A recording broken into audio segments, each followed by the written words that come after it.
Hi friends, അസ്സലാമു അലൈക്കും. Welcome back to my channel. നമ്മൾ കടകളിൽ നിന്നും സാധനങ്ങൾ വാങ്ങുമ്പോൾ കിട്ടുന്ന പഴയ തുണിസഞ്ചികൾ സാധാരണയായി കളയുകയാണ് അല്ലേ പതിവ്. എന്നാൽ ഇനി അത് കളയേണ്ടതില്ല കേട്ടോ.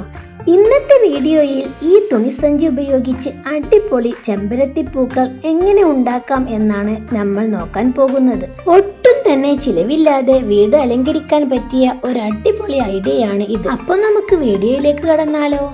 ആദ്യം തന്നെ നമുക്ക് ഇതുപോലെ ചെമ്പരത്തിപ്പൂവിന്റെ ഇതളിന്റെ ഒരു ഷേപ്പ് ഒന്ന് കട്ട് ചെയ്തെടുക്കാം. അതിനുശേഷം വീണ്ടും ഇതുപോലെ ഒന്നിച്ച് വെച്ചതിന് ശേഷം ഇങ്ങനെ നമുക്കൊന്ന് കട്ട് ചെയ്തെടുക്കാം. 5 ഇതളുകളാണ് കേട്ടോ നമുക്ക് ഒരു ഹിബിസ്കസ് ഉണ്ടാക്കാൻ വേണ്ടത്. നിങ്ങൾക്ക് എൻ്റെ വീഡിയോ ഇഷ്ടമായെങ്കിൽ തീർച്ചയായും സബ്സ്ക്രൈബ് ചെയ്യാനും അതുപോലെ തന്നെ ഷെയർ ചെയ്യാനും കമൻറ്റ് ചെയ്യാനും മറക്കരുതേ. ഒരുപാട് ആളുകൾ ചാനൽ സബ്സ്ക്രൈബ് ചെയ്യാതെ കാണുന്നവരുണ്ടാവും. നിങ്ങൾ സബ്സ്ക്രൈബ് ചെയ്താൽ മാത്രമേ അടുത്ത വീഡിയോ നിങ്ങൾക്ക് കാണാൻ സാധിക്കുകയുള്ളൂ. അങ്ങനെ നമ്മൾ 5 ഇതളുകളും ഇവിടെ കട്ട് ചെയ്തെടുത്തിട്ടുണ്ട്. കണ്ടില്ലേ? ഇനി നമുക്ക് പൂവിൻ്റെ നടുവിലുണ്ടാവുന്ന ആ ഒരു സാധനം ഉണ്ടാക്കിയെടുക്കണം. അതിന് പൈപ്പ് ക്ലീനറിൻ്റെ ഒരു കഷ്ണം ഞാൻ എടുത്തിട്ടുണ്ട്. അതുപോലെ തന്നെ യെല്ലോ കളറിലുള്ള ഒരു നൂലെടുത്തിട്ട് ഇതുപോലെ ചെറുതാക്കി കട്ട് ചെയ്തെടുക്കുന്നുണ്ട്.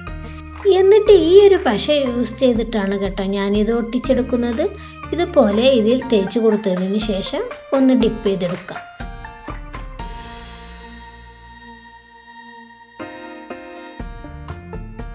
ഇനി നമുക്ക് ഇതിൽ ഓരോ ഇതളുകളായി ഒട്ടിച്ചെടുക്കാം. ഗ്ലൂ ഗൺ ആണ് കേട്ടോ ഞാൻ ഇതിന് യൂസ് ചെയ്യുന്നത്. ഇതുപോലെ ഗ്ലൂ ഗൺ അപ്ലൈ ചെയ്തതിന് ശേഷം ഓരോ ഇതളുകളും നമുക്ക് ഇതിൽ ഒട്ടിച്ചെടുക്കാം.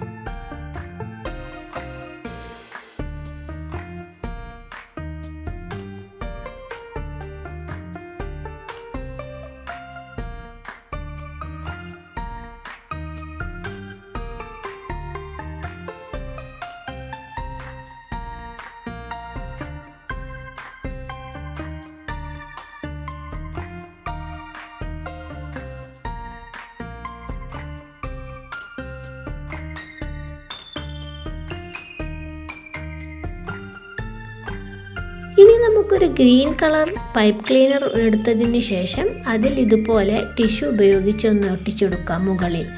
അതിനുശേഷം ഇതുപോലെ ഒന്ന് ചുറ്റിച്ചെടുത്ത് നമുക്ക് ഹിബിസ്കസിൻ്റെ ഒരു മുട്ട് ഉണ്ടാക്കിയെടുക്കണം കേട്ടോ. അതിന് ഇനി ഒരു നൂല് ഉപയോഗിച്ച് അതൊന്ന് ചുറ്റിച്ചെടുക്കാം. അതിന് ശേഷം നമുക്ക് ലീഫാണ് ഉണ്ടാക്കിയെടുക്കേണ്ടത്.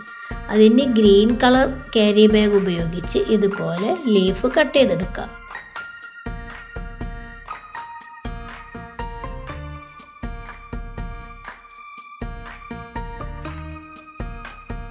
ലീഫ് കട്ട് ചെയ്തെടുത്തിട്ടുണ്ട് കേട്ടോ.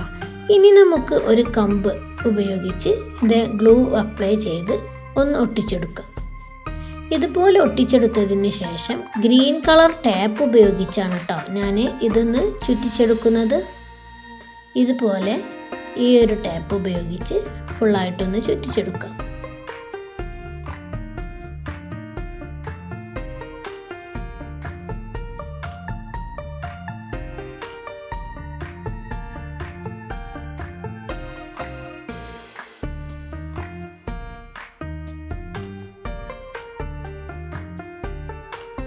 കണ്ടില്ലേ? ഇതുപോലെയാണ് കേട്ടോ ഓരോ ലീഫും നമുക്ക് ഉണ്ടാക്കിയെടുക്കേണ്ടത്. ഇനി നമുക്ക് ഇതെല്ലാം ഒന്ന് സെറ്റ് ചെയ്തെടുക്കാം.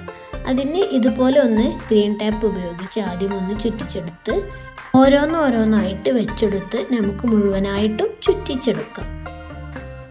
അപ്പോൾ കൂട്ടുകാരെ, പരിസ്ഥിതിക്ക് ദോഷമില്ലാത്ത വീട്ടിലെ വേസ്റ്റ് സാധനങ്ങൾ റീയൂസ് ചെയ്യാൻ പറ്റിയ ഈ ഒരു ക്രാഫ്റ്റ് വീഡിയോ നിങ്ങൾക്ക് എല്ലാവർക്കും ഇഷ്ടപ്പെട്ടെന്ന് വിശ്വസിക്കുന്നു. അടുത്ത തവണ തുണിസഞ്ചി കാണുമ്പോൾ കളയാതെ ഇതുപോലെ ഒന്ന് ഉണ്ടാക്കി നോക്കണേ. ഇതുപോലുള്ള കൂടുതൽ വെറൈറ്റി ക്രാഫ്റ്റ് വീഡിയോകൾക്കായി ചാനൽ സബ്സ്ക്രൈബ് ചെയ്യാൻ മറക്കല്ലേ. അടുത്ത ഒരു അടിപൊളി വീഡിയോയുമായി വീണ്ടും കാണാം. Thanks for watching.